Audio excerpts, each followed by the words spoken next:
क्या हाल चाल मेरे दोस्तों। मैं पिछले 5 साल से एक आईफोन यूज कर रहा था और उसके साथ में हमेशा एक एंड्रॉइड फोन होता था जो मैं स्विच करता रहता था क्योंकि नए नए फोन्स आते रहते थे। बट जब सैमसंग का नया फोल्डिंग स्मार्टफोन आया तो मैंने भाई सोचा जगह स्विच करके देखते हैं कि कैसा रहता है। इससे पहले मैं S25 अल्ट्रा काफी एक्सटेंसिवली यूज कर रहा था आईफोन के साथ में। 5 साल पहले आईफोन पे शिफ्ट कर रहा था क्योंकि उस टाइम पे आईफोन एक्चुअली बाकी सारे स्मार्टफोन से परफॉर्मेंस में, कैमरा में, सारी चीजों में बेटर हुआ करता था। बट अब जो मैं स्मार्टफोन यूज करता हूँ वो स्टोरी बदलती हुई दिख रही है। जैसे आज से कुछ टाइम पहले भाई क्लियर होता था कि आईफोन की वीडियो बेस्ट है, बट पिछले 1-2 साल में काफी सारे फोन जो आईफोन से बेटर वीडियोस लेते हैं क्वालिटी में वो आ चुके हैं। सेम चीज परफॉर्मेंस में भी फील होती है कि एंड्रॉइड स्मार्टफोन्स में 120 FPS पे BGMI चलता है, आईफोन में अभी भी 90 FPS पे चलता है। प्लस भाई खर्चा, मैं बहुत सारी एप्लीकेशन यूज करता हूँ, सबका खर्चा सेम। यूट्यूब म्यूजिक का सब्सक्रिप्शन अगर आपको आईफोन पे लेना है और एंड्रॉइड पे लेना है, एंड्रॉइड पे सस्ता है, कोई फर्क नहीं है। नेटफ्लिक्स का प्राइस आईफोन में महंगा, एंड्रॉइड पे सस्ता है। तो भाई और भी ऐसी बहुत सारी चीजें थी, तो मैंने सोचा भाई शिफ्ट करके देखते हैं एक एंड्रॉइड फोन पे फुल टाइम की क्या डिफरेंस आता है और क्या मेरे को कैमरे में या किसी चीज में कोई कमी फील होती है और क्या चीजें मैं मिस करता हूँ और क्या चीजें भाई एंड्रॉइड में और क्या चीजें सैमसंग के इस नए फोल्डेबल में बेटर है। तो सारा भाई अंदर का सच, दूध का दूध, पानी का पानी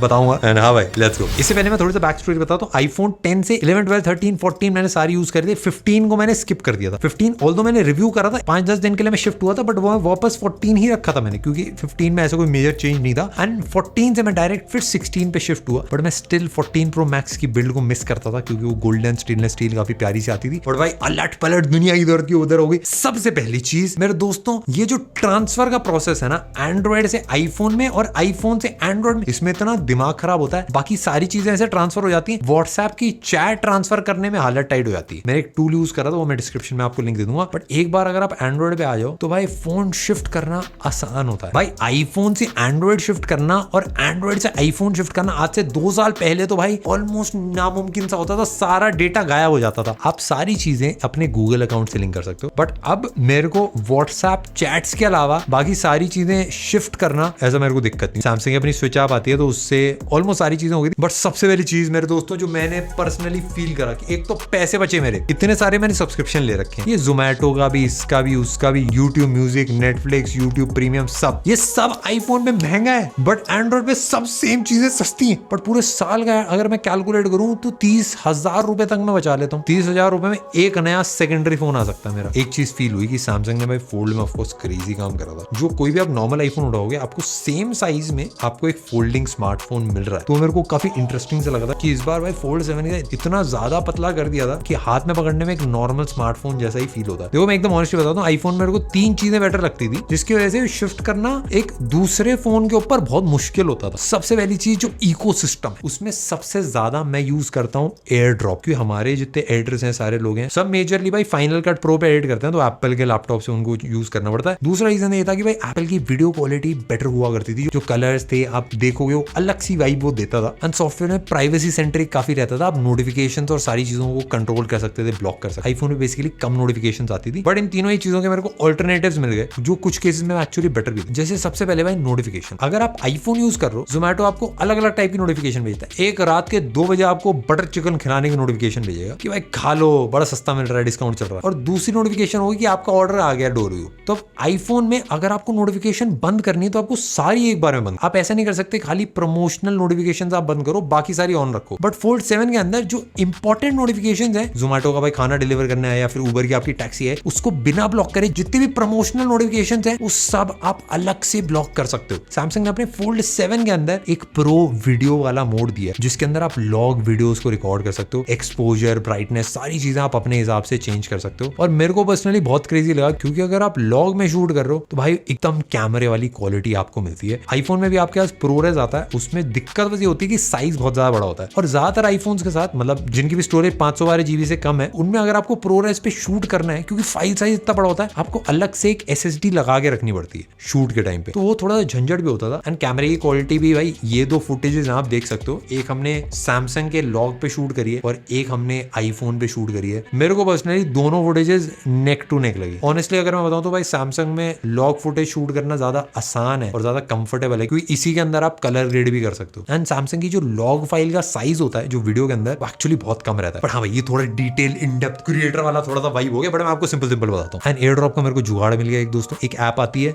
जिससे आप जो बस लैपटॉप में इंस्टॉल करनी होती है और सैमसंग से क्विक शेयर्स आप डायरेक्टली भेज सकते हो मैकबुक के अंदर। तो ये तीनों चीजें जो मैं सबसे ज्यादा यूज करता था, इसका अलट पलट हो गया मेरे दोस्तों। अब मैं बताता हूँ, अगर आपने कोई बड़ी सी रिकॉर्डिंग करनी है आईफोन के ऊपर, उसको आप भेज सकते हो या तो एयर ड्रॉप से। अब एयर ड्रॉप से ट्रांसफर बहुत स्लो होता है, अगर आपको 10 GB की फाइल ट्रांसफर नहीं हो पाती भाई। फोल्ड 7 में डायरेक्ट तार लगा के आप कॉपी पेस्ट करो, 1 मिनट के अंदर कॉपी पेस्ट होता है। प्लस अगर आपको गूगल ड्राइव पे अपलोड करना है फाइल, आईफोन में आपको गूगल ड्राइव 10 घंटे तक खुली छोड़नी पड़ी और 1 सेकंड के लिए भी स्क्रीन बंद होगी तो आपको डाउनलोड बंद हो जाएगा। एंड ये चीज क्योंकि आईफोन यूज कर रहे थे इतने टाइम से, ये पता ही नहीं थी कि बैकग्राउंड में भी अपलोड हो सकती है फाइल। सैमसंग के ऊपर भाई बड़ी बड़ी फाइलें बैकग्राउंड में डाउनलोड पे लगाना है, अपलोड पे लगाना है, छोड़ दिया भाई। ऑटोमेटिक पीछे अपलोड हो रहे 10-10 GB, 200 100 GB अपलोड हो रहा है भाई, पता ही नहीं चल रहा। बेसिकली आईफोन का सिंपल है, जो भी एप्पल की अपनी एप्लीकेशन हो बढ़िया काम करती है, बट एप्पल के अलावा गूगल की जो भी एप्लीकेशन हो वो भाई उसको एप्पल चाहता है वो इतना बढ़िया काम ना करे, बट सैमसंग और गूगल का गठबंधन है तो भाई काफी सारी गूगल एप्लीकेशन भाई सैमसंग पे बहुत क्रेजी तगड़ा काम करती है। समझ लो किसी सिटी में ट्रैवल करो तो उसको बोलता हूँ 5 स्टार होटल्स की लिस्ट बना के ना नोट्स में मेरे सेव कर दे, डायरेक्टली वो नोट्स के साथ इंटीग्रेट करके सारी चीजें सर्च करेगा, नोट्स में डायरेक्टली सेव करेगा, तो मेरे को ऐसा अलग से कॉपी पेस्ट नहीं करना पड़ता। सिमिलरली दूसरा भाई सैमसंग का वॉलेट आता है और मेरे को पता भी नहीं था मैं यूज करूंगा, बट मैंने अपने सारे कार्ड डाल दिए, तो अब मेरे को कहीं पे भी पेमेंट करनी होती है टैप करके अपने कार्ड से पेमेंट कर सकता हूँ, टैप करके मेट्रो में चढ़ सकता हूँ अगर सैमसंग वॉलेट मैंने ऐड कर दिया, और सारे कार्ड सारी इंफॉर्मेशन भाई सेफ हो जाती है इसके अंदर। अलग अलग गाड़ियों की आप डिजिटल की सेव कर सकते हो, अगर आप स्मार्ट लॉक यूज करते हो तो कहीं से भी भाई फोन से आप यूज कर सकते हो। और भाई एप्पल पे है, पूरे वर्ल्ड वाइड काम करता है, बट इंडिया में एप्पल अपना एप्पल पे लाया ही नहीं है। एंड सैमसंग भाई इंडिया एक इंपॉर्टेंट मार्केट है, बड़े बड़े लॉन्चेस भाई इंडिया स्पेसिफिक होते हैं, एंड सैमसंग के जितने भी फीचर्स हैं वो सारे इंडिया में हिंदी लैंग्वेज में बढ़िया ट्रांसलेशन होता है। सैमसंग पे बढ़िया काम करता है, जितनी सर्विसेज हैं वो सारी इंडिया में मस्त काम करती हैं। एप्पल की जितनी सर्विस होती है ऐसा लगता है कि पहले यूएस मार्केट में लॉन्च कर दिया, उसके 6-7 महीने बाद फिर वो इंडिया में लॉन्च करा जाएगा आराम से हिलते डुलते। तो मेरे को भाई एकदम ऑनेस्ट में मेरे को थोड़ा सा अजीब सा लगता है। सबसे पहली चीज मैंने नोटिस करी, इन हैंड फील जो है वो बहुत क्रेजी है, मतलब एक नॉर्मल स्मार्टफोन की तरह मेरे को पता भी नहीं चलता कि मैं एक फोल्डिंग स्मार्टफोन पकड़ा हूं। कभी पिक्चर देखने के लिए कोई ऐसा ड्राइंग बनानी है तो उसके लिए मैंने खोल लिया, उसके अलावा कोई फील ही नहीं होता भाई। इवन अगर आपको टाइपिंग भी करनी है आप कीबोर्ड का साइज बड़ा कर सकते हो, वो रेवोल्यूशनरी आइडिया भाई। देखो दोस्तों सबसे पहले हम स्टार्ट करते हैं क्या चीजें मैंने फोल्ड 7 पे सबसे ज्यादा मिस करी। सबसे पहली चीज बहुत बेसिक है,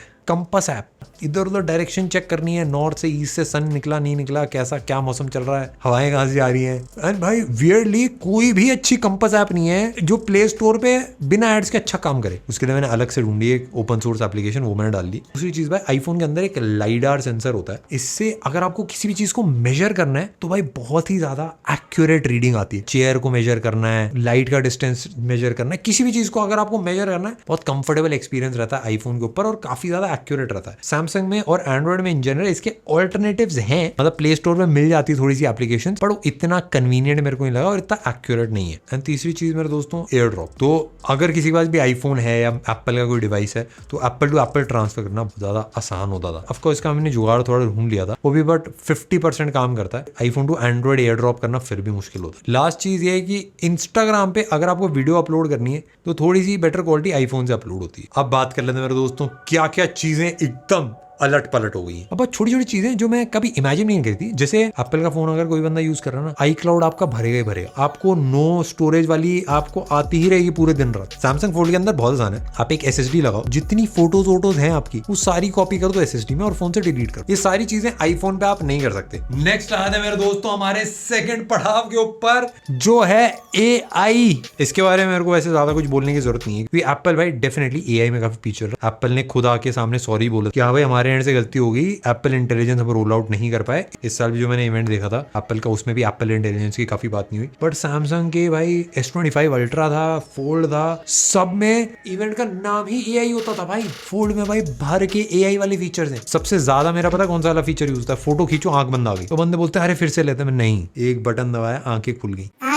प्लस समझ लो मैंने कोई नॉर्मल वीडियो रिकॉर्ड करके प्रेस एंड होल्ड करा, स्लो मोशन, मतलब नॉर्मल वीडियो को स्लो मोशन में वो कन्वर्ट कर देता है। तगड़ी आती है भाई स्लो मोशन वीडियो। मेरे को पर्सनली ऐसा है कि भाई मेरा डेटा बाहर ज्यादा ना जाए। सैमसंग में ज्यादातर जो AI वाली फीचर्स हैं फोन के ऊपर ही काम करते हैं। समझ लो आप कुछ लगा रहे हो, आंखें खोल रहे हो, कुछ कलर ग्रेड कर रहे हो, कुछ अलग से आपने एडिट कर दिया, वो सारा डिवाइस के ऊपर रहता है एंड आपका डेटा इधर उधर नहीं जाता। प्राइवेसी रिलेटेड एक काफी इंटरेस्टिंग चीज है कि अगर आप फोटोज AI से कोई चेंजेस कर रहे हो तो वो चेंज क्लाउड प्रोसेसिंग के थ्रू होता है, लेकिन अगर आपकी कोई पर्सनल फोटो आप नहीं चाहते भाई क्लाउड पे जाए तो आप ऑन डिवाइस वाला ऑप्शन सेलेक्ट कर सकते हो। तो कुछ टाइम पहले मैंने होली वाली एक फोटो डाली थी, इसमें एक्चुअली में बहुत सारे लोग खड़े थे पीछे, पर मैंने सबको गायब कर दिया। मैंने ऐसी फोटो डाली, किसी को पता नहीं चला भाई, सबको गायब करा हुआ है। ऐसी बहुत सारी फोटो है मेरे दोस्तों जहाँ पे आपको पता ही नहीं चलेगा हमने एआई कहाँ छुपा के लगा दिया है। और काफी सारे केसेस में भाई कोई ब्लर्ड फोटो रहती है ना, उसको भी आप रिकवर कर सकते हो, उसमें भी आप चेंजेस करके उसको बेटर कर सकते हो। एंड मेरे को इन जनरल ऐसा लगा कि भाई एंड्रॉइड में एक्सेसरीज कनेक्ट करना, चाहे आपको SSD कनेक्ट करनी है, चाहे आपको एक एक्सटर्नल माइक कनेक्ट करना है, चाहे आपको कैमरा कनेक्ट करना है, ये सारी चीजें फोल्ड में बेटर होती है। ये बहुत सिंपल सी चीज समझ लो, मैंने एक बड़ी सी वीडियो डाउनलोड करके रखी है सैमसंग के फोन के अंदर, ये मैकबुक के अंदर ही डालना है। वो एंड्रॉइड से मैकबुक में डालने का तरीका ज्यादा आसान लगता है भाई, इसमें बस एंड्रॉइड फाइल ट्रांसफर आप करो एंड डायरेक्ट कॉपी पेस्ट होती है। एंड्रॉइड टू एंड्रॉइड अगर ट्रांसफर करना है, क्विक शेयर काफी तेजी से करता है। वन UI के अंदर एक फीचर है, वो है अडेप्टिव बैटरी। बेसिकली ये पावर सेविंग मोड जो है वो ऑटोमेटिकली ऑन ऑफ करता रहता है यूजेज के हिसाब से। तो जब आप यूज नहीं कर रहे हो तो पावर सेविंग मोड ऑन कर देगा एंड आपका फोन बैटरी खर्च नहीं करेगा। पर जब आपको एक्चुअली चाहिए होगा 120 हर्ट्ज पे एकदम स्मूथ चलेगा, तो वो जो बैलेंस है वो बैटरी लाइफ को ऑलमोस्ट 50% तक बढ़ा देता है। मैं काफी टाइम तक आईफोन यूज करता था एंड आईफोन के वीडियो भाई डेफिनेटली काफी क्रेजी होती है। काफी सारे व्लॉगर्स जो बंदे शूट करते हैं वो सब भाई आईफोन्स को यूज करते हैं एक्चुअल अपने व्लॉग्स को शूट करने के लिए। बट मैं एकदम ऑनेस्टली बताऊं, आईफोन की वीडियो ग्रो नहीं करी। ऐसा नहीं कि हर साल बहुत क्रेजी वीडियो बन जाती है, बट सैमसंग में भाई लॉग फुटेज के साथ काफी सारे और भी फीचर्स के साथ वीडियो की क्वालिटी भाई ईयर ऑन ईयर काफी ज्यादा बेटर हो गई है। एंड अब इस पॉइंट पे है भाई कि दोनों ऑलमोस्ट बराबर ही वीडियो लेते हैं। कुछ केसेस में भाई सैमसंग की भी बेटर हो सकती है, कुछ केसेस में आईफोन की भी बेटर होती है, but almost neck and neck बोलूंगा। एक्चुअली जैसा मैं फील कर रहा हूँ ऐसा इंडिया में बहुत सारे लोग फील कर रहे हैं, क्योंकि इंडिया के बाहर एप्पल का इकोसिस्टम बहुत स्ट्रॉन्ग है। एप्पल पे होता है, वहां पे बाहर आई मैसेज का बहुत ज्यादा यूज करा जाता है, बहुत सारी सर्विसेज जुड़ी होती हैं एप्पल के स्मार्टफोन के साथ, और आईपैड, एप्पल टीवी, ये सारी चीजें बहुत कॉमन है यूएस में। इंडिया में बहुत ही कम लोग एप्पल टीवी यूज करते हैं, वो काम ही नहीं करता अच्छे से। प्लस एप्पल की बहुत सारी सर्विसेज काम नहीं करती है इंडिया में, एप्पल पे नहीं करता है काम। बस एक दो ही है, ये आपका एयर ड्रॉप है, ईयरफोन्स थोड़े से बेटर कनेक्ट होते हैं, और अगर आप आईपैड यूज करते हो तो आप स्क्रीन शेयर टाइप कर सकते हो। बट उन सब के ऑल्टरनेटिव्स अब बहुत अच्छे हैं। जब एयरपॉड्स नए नए आए थे तब हाँ भाई कनेक्टिविटी बेटर होती थी, बट अब सारे ईयरफोन्स फास्ट कनेक्ट होते हैं, आप ऑटोमेटिकली स्विच कर सकते हो एंड भाई क्वालिटी तगड़ी है। आई मैसेज इंडिया में कोई यूज नहीं करता, सब व्हाट्सएप यूज करते हैं। सारे फोन्स अनलॉक्ड होते हैं, किसी कैरियर के साथ साइन अप नहीं करना पड़ता है। प्लस एयर ड्रॉप और सारी जो एप्पल के फीचर्स हैं उन सबके जुगाड़ आ गए हैं, और एयर टैग जो छोटी छोटी चीजें एप्पल प्रोवाइड करता है उन सब का एक ऑल्टरनेटिव हर कंपनी ने बना लिया है। मैं तो पूरा घुसा हुआ था ना इकोसिस्टम के अंदर, तो मुझे डर लग रहा था भाई। मैं तो एयर टैग्स यूज करता हूँ अपनी गाड़ी की चाबी में, उसका क्या होगा। सैमसंग का गैलेक्सी टैग 2 मैंने खरीदा था, मुझे पता भी नहीं था कि भाई ये एप्पल के एयर टैग से बेटर वर्क करता है। अभी जाके गूगल सर्च करो भाई, सैमसंग वर्ल्ड में काफी इंटरेस्टिंग चीजें ऐड हो सकती है। ऐसे अलग अलग गाड़ियों की आप डिजिटल की सेव कर सकते हो। अगर आप स्मार्ट लॉक यूज करते हो तो कहीं से भी भाई फोन से आप यूज कर सकते हो। एंड मैंने ये रियलाइज करा मैं अकेला नहीं हूँ जो सेम फील कर रहा है, क्योंकि पिछले 1-2 साल में जो एकदम महंगे फ्लैगशिप फोन्स वाला मार्केट है उसमें एप्पल टॉप पे हुआ करता था आज से कुछ साल पहले, बट अब जो टॉप पे स्मार्टफोन बिकता है फ्लैगशिप्स में वो सैमसंग है। और मैं एकदम ऑनेस्टली बताऊं, मैं आईफोन से जब मैंने शिफ्ट करा मेरे को ऐसा लगा मैं फ्री हो गया। अब मुझे कोई चीज बांध के नहीं रख रही किसी एक इकोसिस्टम के अंदर, किसी भी स्मार्टफोन पे शिफ्ट हो सकता हूँ। गूगल पे अपना डेटा डाल रखा है, गूगल की सारी ऐप सब सिंक होता है, तो बड़ा फ्री सा लगता है। एंड्रॉइड पे ऐसा है कि मैं अगर कुछ भी चीज करना चाहता हूँ, मैं आइकन इधर का उधर करके पूरा वॉलपेपर 3D में पैरालैक्स में कुछ लगा के कस्टमाइज मुझे करना है, या फिर किसी ऐप से सिंक करके मुझे कुछ ऑटोमेशन करनी है घर में, मैं एंड्रॉइड स्मार्टफोन पे जो भी चाहूँ वो कर सकता हूँ। आईफोन तब तक मुझे अच्छा लगता था कि जो अब तक बेसिक चीजें करता था, बट जो चीज करता था वो टॉप लेवल की करता था। बट अब ऐसा नहीं है। मेरे को अब रियलाइज होता है ज्यादातर लोग जो एंड्रॉइड में हैं वो शिफ्ट नहीं करते हैं iOS पे, क्योंकि उनका एक कंफर्ट जोन बन गया है। एंड सेम चीज एप्पल यूजर्स के लिए जो आईफोन यूज कर रहा है वो शिफ्ट नहीं करता है सैमसंग पे, क्योंकि एक कंफर्ट जोन टाइप बन जाता है फोन के साथ। एंड हर कंपनी ने अपने ऑल्टरनेटिव्स रेडी रखे हैं, जैसे सैमसंग का टैग है, सैमसंग का टैबलेट है, सैमसंग का अपना बुक प्रो है, ये सारा एक इकोसिस्टम सैमसंग ने पैरेलली बिल्ड करा है। और अब मेरे को ऐसा लग रहा है कि मैं सैमसंग के इकोसिस्टम में थोड़ा ज्यादा घुसता जा रहा हूं। देखता हूं कैसा रहता है। बट हाँ भाई, मैं एक्चुअल स्विच करके आपको रियल लाइफ एक्सपीरियंसेस शेयर करना चाहता था। एंड हाँ भाई, काफी सारे नए नए फोन आते रहते तो हम तो कंटिन्यूअसली स्विच करते रहेंगे, एंड एक बार मैं 2 फोन चलाता ही रहता हूँ। पर हाँ भाई, एक्सपीरियंस शिफ्ट करने का, स्मार्टफोन को यूज करने का डेफिनेटली क्रेजी था, एंड मुझे पर्सनली बहुत मजा। आपको इस वाली वीडियो से क्या नया मिला वो आप कमेंट सेक्शन में जरूर बताना। हम मिलते हैं नेक्स्ट वाली में।